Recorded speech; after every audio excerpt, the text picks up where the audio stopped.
जय हिंद।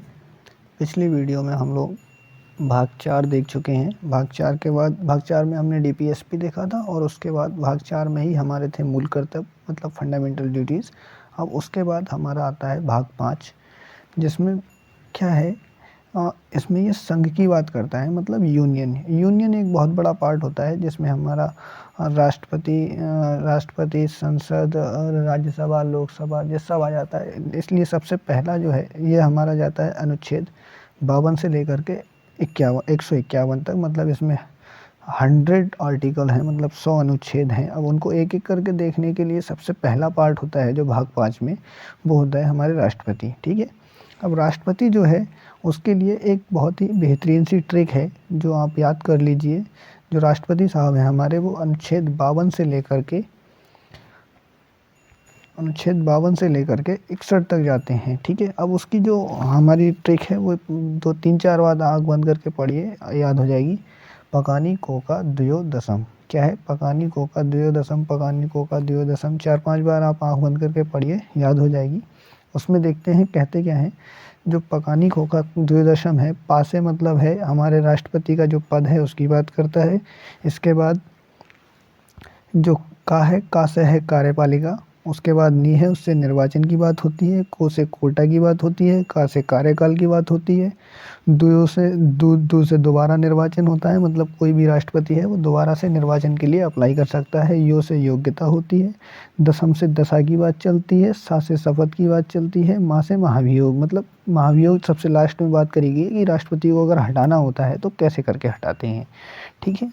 अब देख लेते हैं सब, मतलब पगानी कोका में जो सबसे पहले राष्ट्रपति पद की बात की गई है वो आर्टिकल मतलब हमारे अनुच्छेद किस में है, 52 में है। तो अनुच्छेद जो 52 है हमारा, उसको हम देखते हैं क्या कह रहा है ये।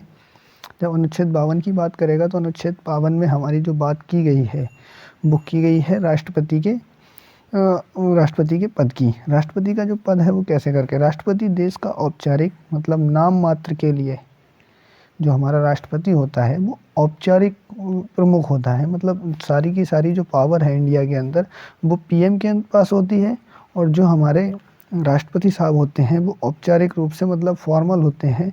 इनकी बस उतनी ही वैल्यू होती है जैसे घर में एक फूफा की वैल्यू होती है, क्योंकि सारे डिसीजन तो पीएम को ही लेने हैं। उसके बाद केवल और केवल जो हमारे राष्ट्रपति साहब हैं उनके पास बस वो जो भी चीज़ मतलब कोई भी अगर कानून बनाया है या कुछ भी बनाया है तो बस उसका पन्ना जाएगा उनके पास, कहेंगे लीजिए साहब मोहर लगा दीजिए, बस यही काम होता है हमारे राष्ट्रपति का। इसलिए जो राष्ट्रपति साहब होते हैं उनको हम लोग क्या कहते हैं, औपचारिक प्रमुख होते हैं, मतलब नाम मात्र के प्रधान होते हैं।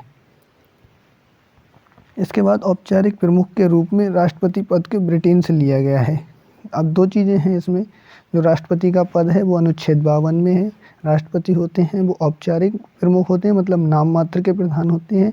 और नंबर 3 है जो राष्ट्रपति का पद है वो कहाँ से लिया गया है, ब्रिटेन से लिया गया है। अनुच्छेद 52 राष्ट्रपति का पद, दो बातें। एक पहली बात अनुच्छेद 52 राष्ट्रपति का पद हो गया। नंबर 2 औपचारिक प्रधान होते हैं। नंबर 3 ब्रिटेन से लिया गया है। अब आगे देखते हैं अनुच्छेद 53 क्या कहता है।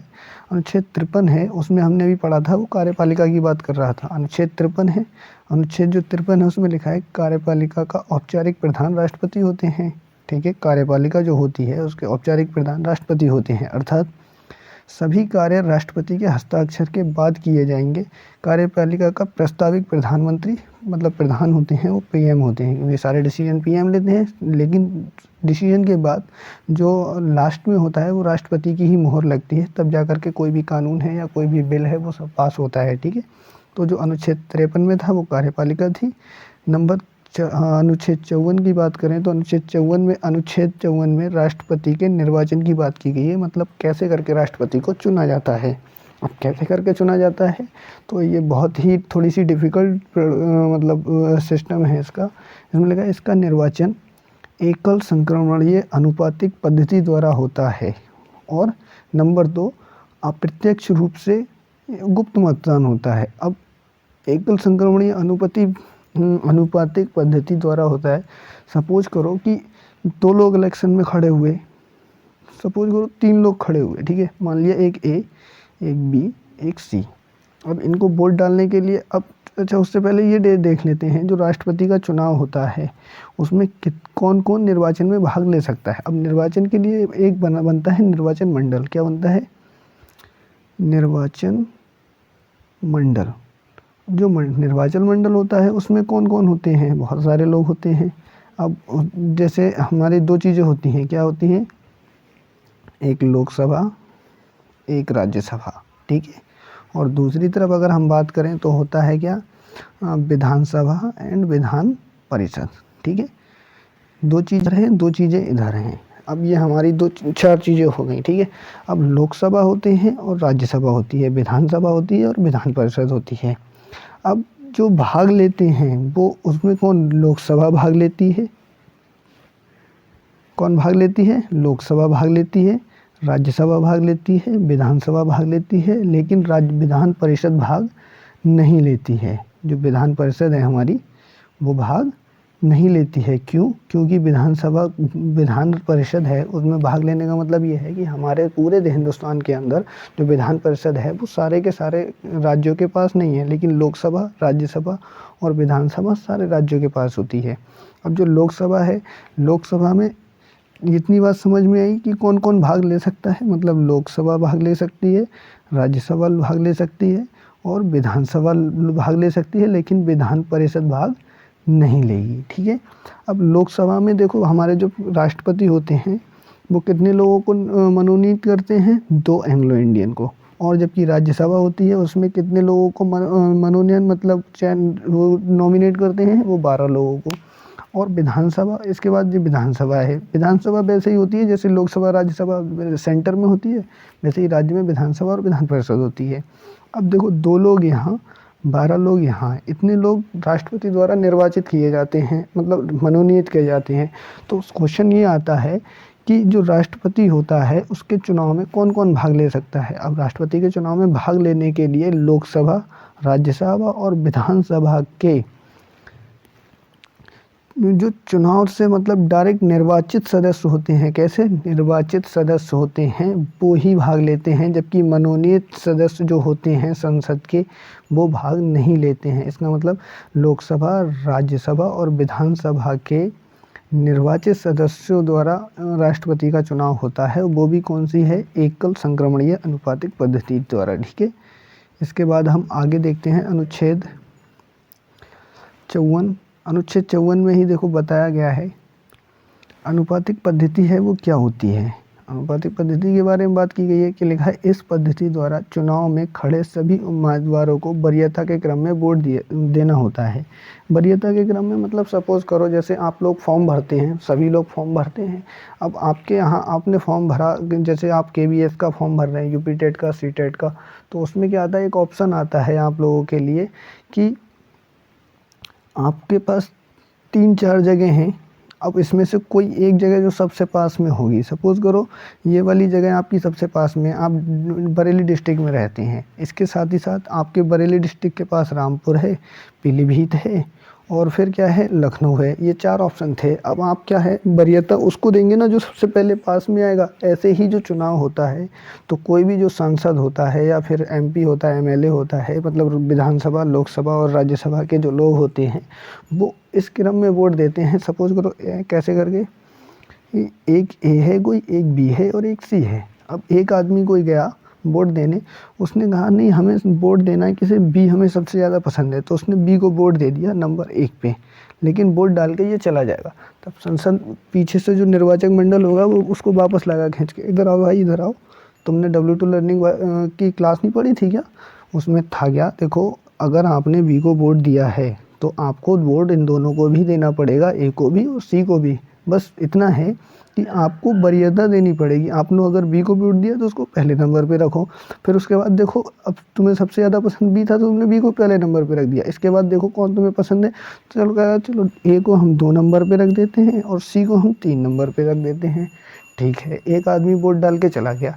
इसके बाद दूसरा आदमी आता है, अब वो कहता है इसमें हम अब फिर वही है, मतलब उसे भी जो वोट डालना है वो वरीयता के क्रम में डालना है।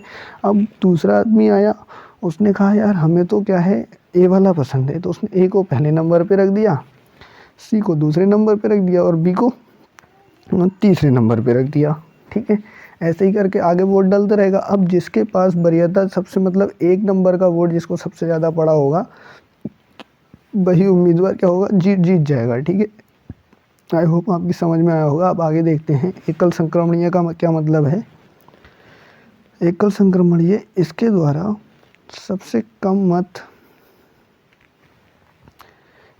सबसे कम मत पाए उम्मीदवार के वोट को लेकर अधिक वोट पाए उम्मीदवार के वोट को जोड़ दिया जाता है। मतलब एकल संक्रमणीय ऐसा होता है, इसके द्वारा सबसे कम मत जिस उम्मीदवार को मिले होते हैं उसके वोटों को लेकर के, और जो सबसे अधिक वोट जिसको मिले होते हैं उन दोनों को जोड़ लिया जाता है। और उसके बाद क्या की जाती है, प्रथम चरण की मतगणना। इसमें प्रथम चरण की मतलब 2-3 चरण में होती है। अगर सपोज करो कि यहाँ पर दोनों के मतलब वरीयता क्रम अगर दोनों के 2-2 वोट मिल गए 1-1 नंबर वाले किसी के, तो फिर पहले चरण की कैंसिल हो जाएगी, फिर दूसरे दोबारा से काउंटिंग करनी पड़ेगी, जो फिर दूसरे नंबर की वरीयता में जो आगे होगा वो जीत जाएगा। ये देखिए होती है।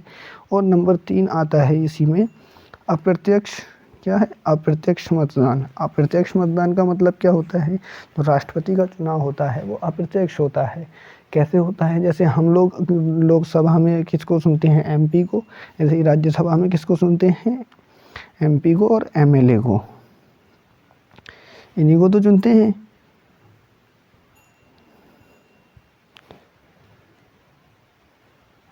विधानसभा में हम एमएलए और लोकसभा में एमपी को।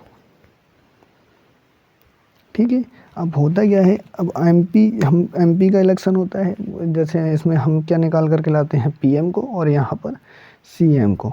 और पीएम और सीएम का जो चुनाव होता है वो प्रत्यक्ष होता है, मतलब डायरेक्ट होता है, डायरेक्ट जनता वोट करती है। जबकि राष्ट्रपति को जनता वोट नहीं करती है। राष्ट्रपति को वोट कौन करता है, एमपी और एमएलए, राज्यसभा विधानसभा के जो सदस्य होते हैं वही लोग तो करते हैं वोट।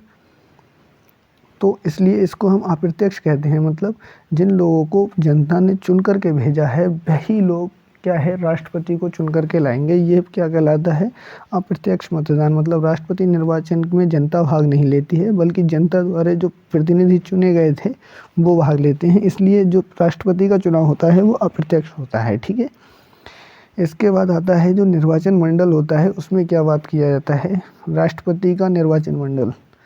राष्ट्रपति का निर्वाचन मंडल में लोकसभा, राज्यसभा तथा सभी राज्यों के निर्वाचित सदस्य जो हैं वो भाग लेते हैं। अब ये डाटा जो राज्य है 29+2 वाला थोड़ा सा गलत है, क्योंकि अभी 28+8 है, तो 28 में जो दिल्ली और पौंडीचेरी है उसके साथ जो अभी जो हमारा जम्मू एंड कश्मीर वाला है उसमें भी विधानसभा है। इसलिए ये जो यूटी वाला मामला है वो थोड़ा सा अलग है, उसको अब अलग बाद में पढ़ेंगे। केवल अभी इसमें समझ लीजिए जो राष्ट्रपति का निर्वाचक मंडल होता है उसमें क्या, लोकसभा, राज्यसभा और सभी राज्य की जो विधानसभा हैं उसके जो निर्वाचित सदस्य होते हैं वो भाग लेते हैं राष्ट्रपति के चुनाव में।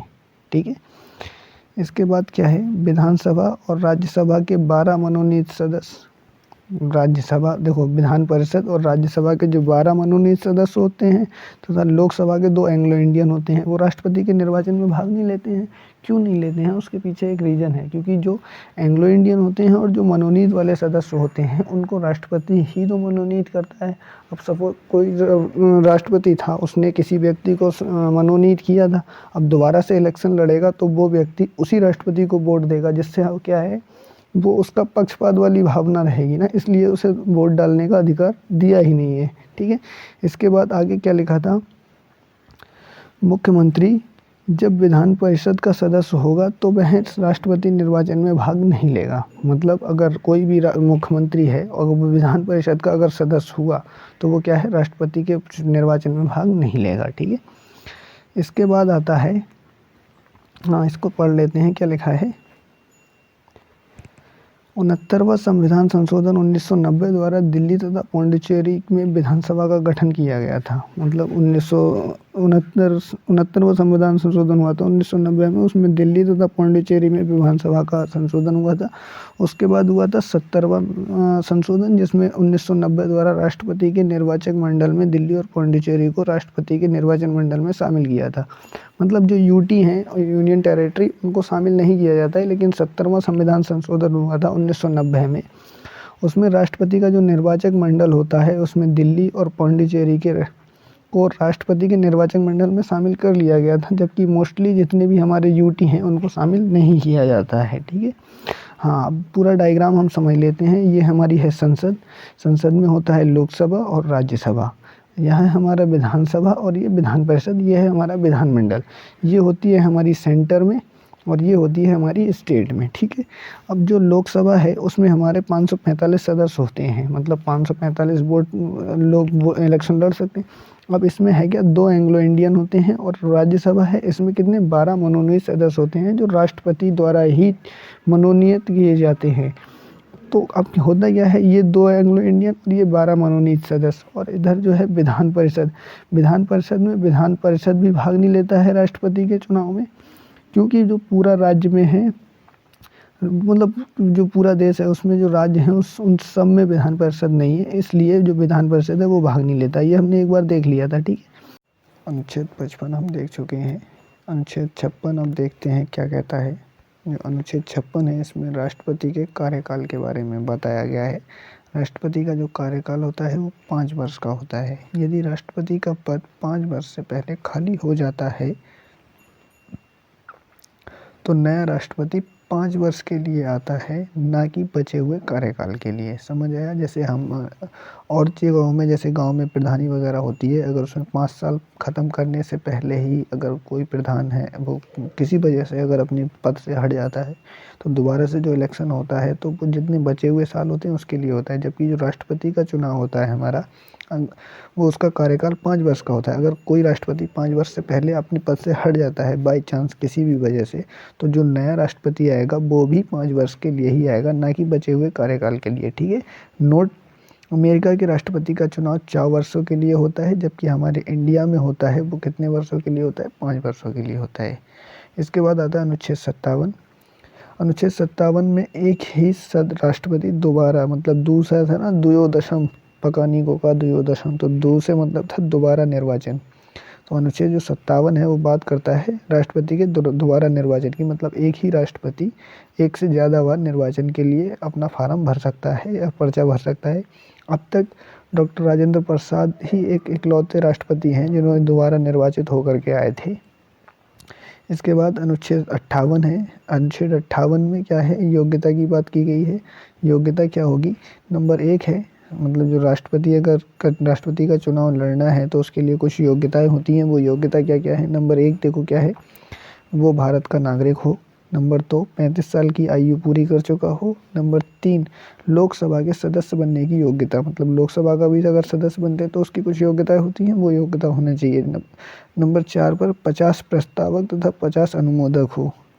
इसके बाद अनुच्छेद जो 59 है उसमें क्या कहता है, अनुच्छेद जो 59 है वो दशाएं या फिर जो शर्तें होती हैं चुनाव लड़ने की राष्ट्रपति की, वो क्या क्या होती हैं। नंबर 1, पागल या दिवालिया नहीं होना चाहिए। नंबर 2, लाभ के पद पर नहीं होना चाहिए। लाभ के पद का मतलब है कुछ गवर्नमेंट जॉब ना करता हो। एंड नंबर 3 है, संसद या विधानमंडल में से किसी का भी सदस्य ना हो। ठीक है, ये मतलब कुछ शर्तें थी जो राष्ट्रपति का चुनाव लड़ने के लिए होती हैं, और ये जो थी योग्यताएं थी, मतलब भारत का नागरिक हो, 35 साल की आयु पूरी कर चुका हो, लोकसभा का सदस्य बनने की योग्यता रखता हो। ठीक है, क्या लिखा है, यदि कोई सदस्य राष्ट्रपति निर्वाचित हो गया तो उसे शपथ लेने से पहले अपने सदस्य की सदस्यता त्यागनी पड़ती है। मतलब यदि कोई सदस्य है वो राष्ट्रपति निर्वाचित हो जाता है तो उसे शपथ लेने से पहले जो सदस्य, अगर किसी सदन का सदस्य था, लोकसभा का या राज्यसभा का, तो उसे अपनी सदस्यता क्या होती है, त्यागनी पड़ती है। नोट, सरकारी नौकरी लाभ का पद कहलाता है। सांसद, मंत्री, विधायक पद हैं, ये लाभ के पद नहीं होते हैं, ये जनता के सेवक होते हैं। जबकि कोई भी अगर गवर्नमेंट जॉब कर रहे हैं आप तो वो लाभ का पद है। इसके बाद अनुच्छेद 60 क्या कहता है उसको देख लेते हैं। अनुच्छेद जो 60 है वो राष्ट्रपति की शपथ दिलाने का कार्य है। अब जो अनुच्छेद 60 है, हमने पढ़ा पगानिको का द्वयोदशम, दसम, सा से मतलब शपथ की बात की गई थी।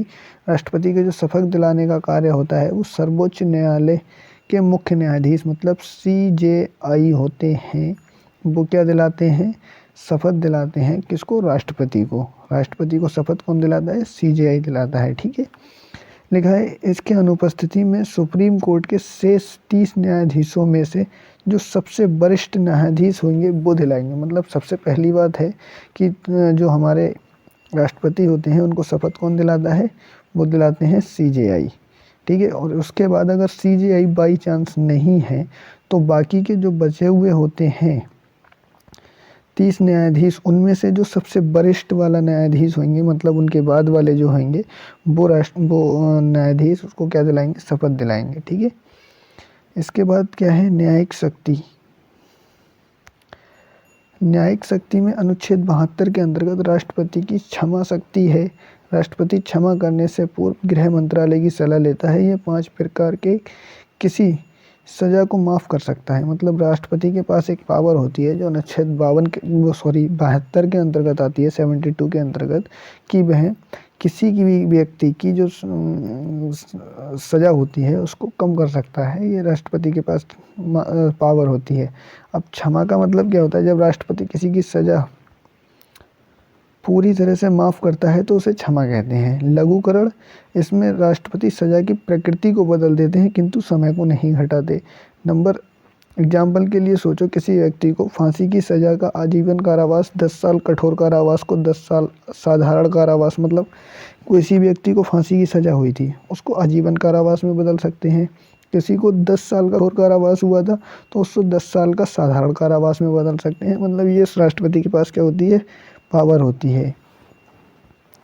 प्रतिहार, इसी में आता है एक पॉइंट प्रतिहार। प्रतिहार का मतलब है ये, इसमें राष्ट्रपति समय को घटाते हैं किंतु प्रकृति को नहीं बदलते। अगर प्रतिहार किया है, जैसे 10 साल की कठोर कारावास हुई थी तो उसमें वो क्या कर सकते हैं, 10 साल का वो 7 साल, 5 साल, 6 साल कर सकते हैं, लेकिन उसकी प्रकृति अगर कठोर कारावास की थी तो कठोर कारावास रहेगा अगर प्रतिहार किया है।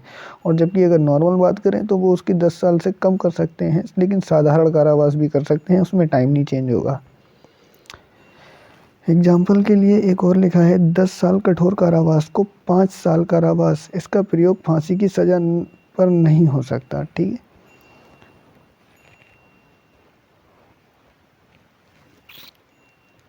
फिर आगे देखते हैं क्या है, राष्ट्रपति की आपातकालीन शक्तियाँ। मतलब आपातकालीन जो शक्तियाँ होती हैं राष्ट्रपति के पास वो कौन कौन सी होती हैं। जो राष्ट्रपति है, राष्ट्रीय आपात अनुच्छेद 352, जब कभी विदेशी आक्रमण हो जाए तो सशस्त्र विद्रोह हो जाए तो मंत्रिमंडल की सिफारिश पर राष्ट्रपति है वो राष्ट्रीय आपात की घोषणा करते हैं। इसके आगे क्या लिखा है, घोषणा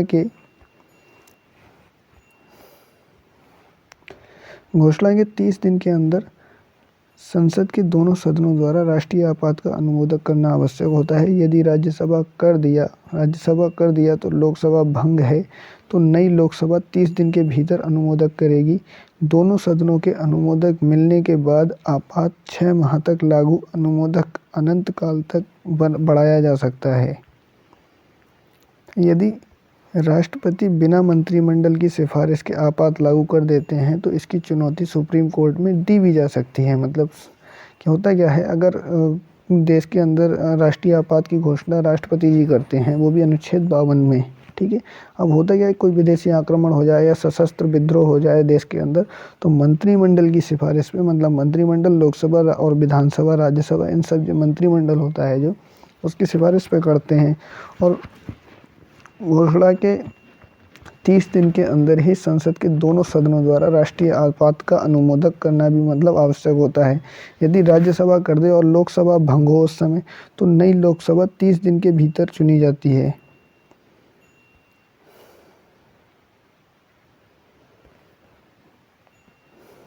जो नई लोकसभा है वो 30 दिन के भीतर चुनी जाती है।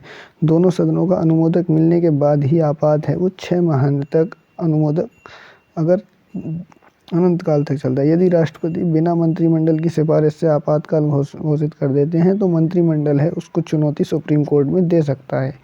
इसके बाद राष्ट्रीय आपात है उसके जो क्या क्या प्रभाव होते हैं वो देख लेते हैं। अगर राष्ट्रपति आपातकाल की घोषणा कर देते हैं तो क्या होता है, इससे मूल अधिकारों को स्थगित कर दिया जाता है। नंबर 2, देश का संघीय ढांचा है वो प्रभावित हो जाता है। नंबर 3 है, अनुच्छेद 352 जब लागू रहता है तो अनुच्छेद 358 स्वतः लागू हो जाता है।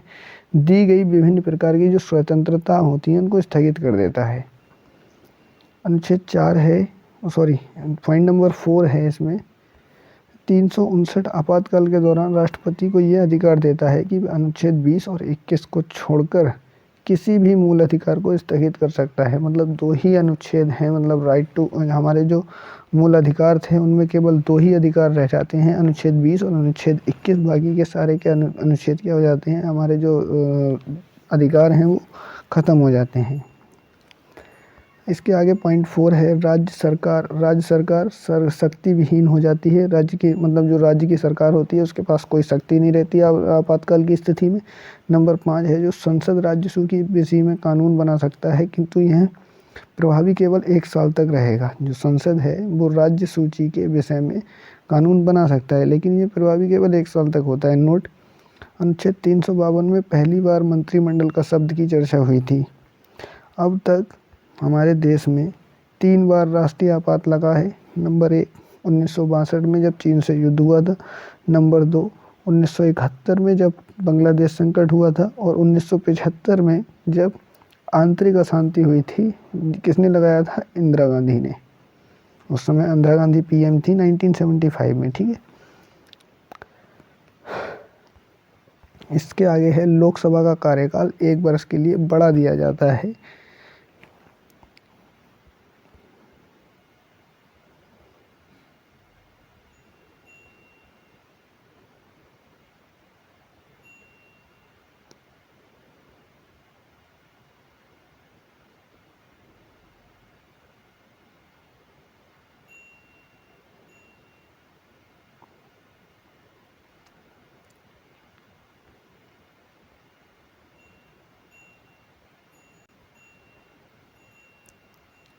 जो आपात थे वो हमारे 3 तरह के थे। एक राष्ट्रीय आपात हमने पढ़ लिया। राष्ट्रीय आपात के बाद हमको पढ़ना है राजकीय आपात। और राजकीय आपात मतलब राष्ट्रपति शासन होता है जब राजकीय आपात लगता है।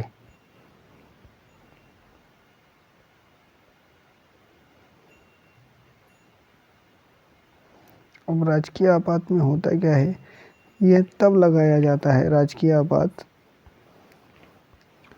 जब राज्य का संवैधानिक ढांचा विफल हो जाए। अनुच्छेद 355 में कहा गया है कि प्रत्येक संविधान के अनुरूप शासन करेगी।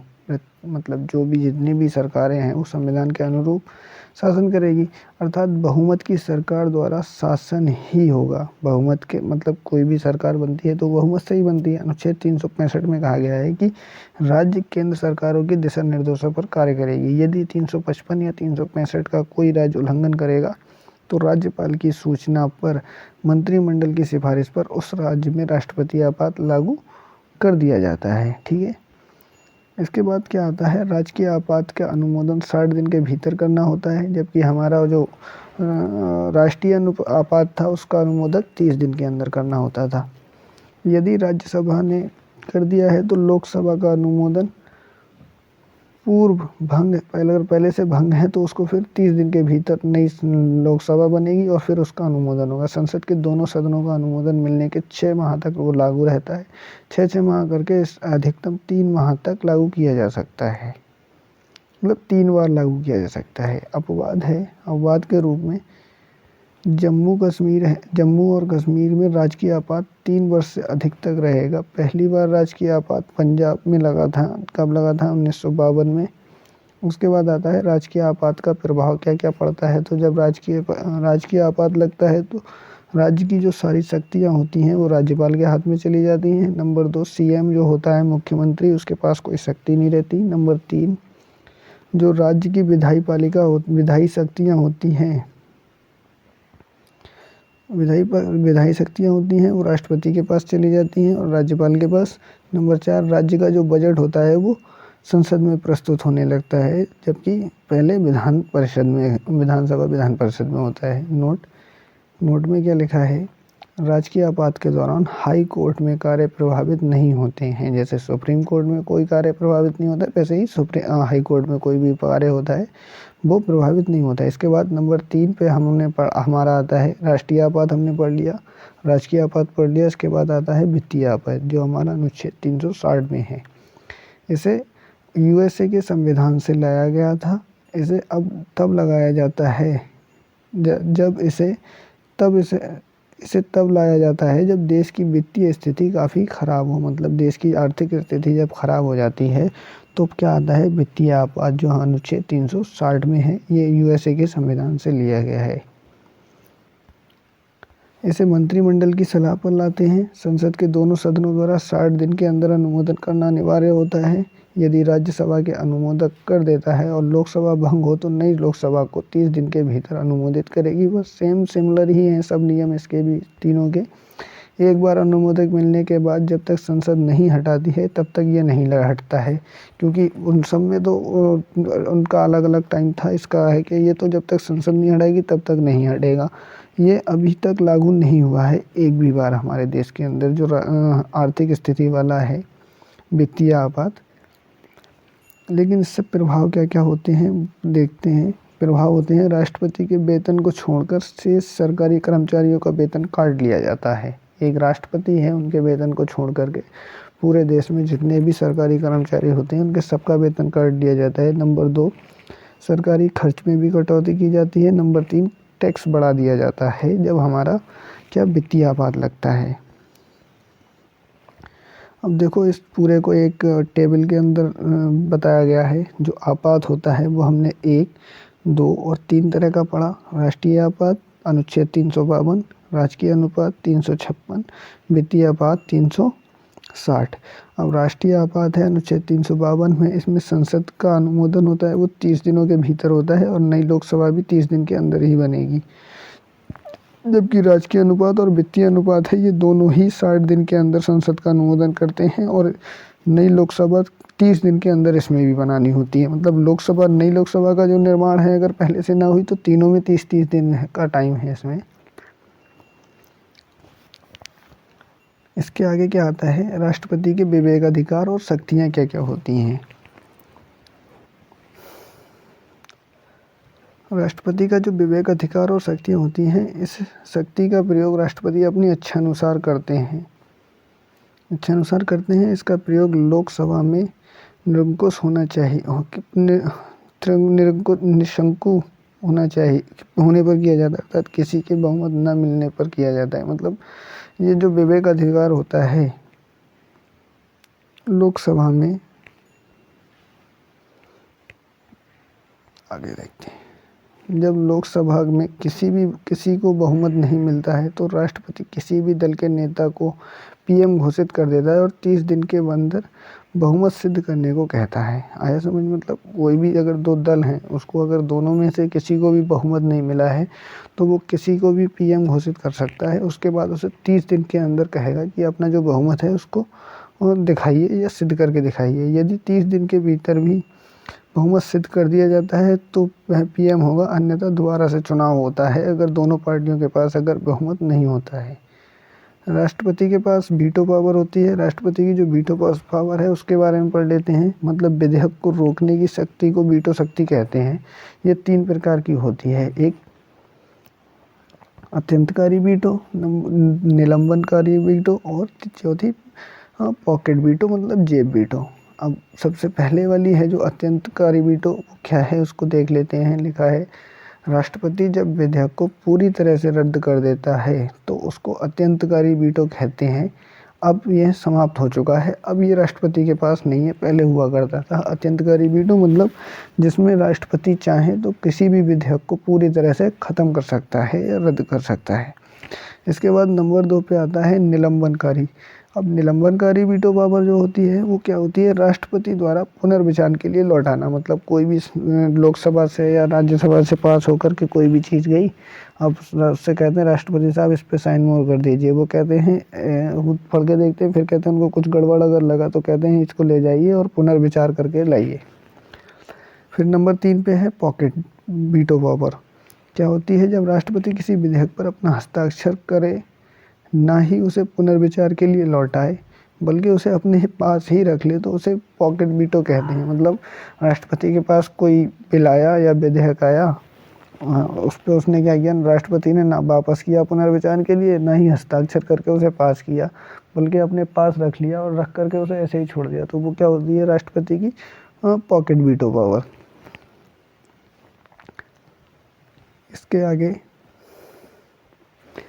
डाक संशोधन विधेयक 1986 पर राष्ट्रपति ज्ञानी जैन सिंह ने अपनी जेब मतलब एक बार इसका पॉकेट वीटो पावर का इस्तेमाल किया था। कब किया था? हमारे राष्ट्रपति थे 1986 में ज्ञानी जैन सिंह, उन्होंने जेब वीटो पावर का उपयोग किया था। कब किया था? जब एक बिल आया था, क्या था वो? डाक संशोधन विधेयक 1986। इसके बाद आता है विशेष अधिकार शक्तियाँ। विशेष अधिकार जो राष्ट्रपति के होते हैं वो क्या होते हैं? राष्ट्रपति पर दीवानी मुकदमा चलाया जा सकता है, किंतु फौजदारी मुकदमा कार्यकाल के समय पर नहीं चलाया जा सकता।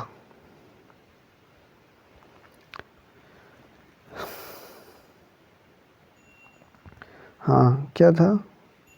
देखो, विशेष अधिकार के अंतर्गत राष्ट्रपति पर दीवानी मुकदमा चलाया जा सकता है, किंतु फौजदारी का मुकदमा वो कार्यकाल के समय पर नहीं चलाया जा सकता। लेकिन जब कार्यकाल खत्म हो जाएगा उसके बाद उन पर फौजदारी का मुकदमा भी चलाया जा सकता है। अच्छा, अर्थात ये अनुच्छेद 14 का उल्लंघन है।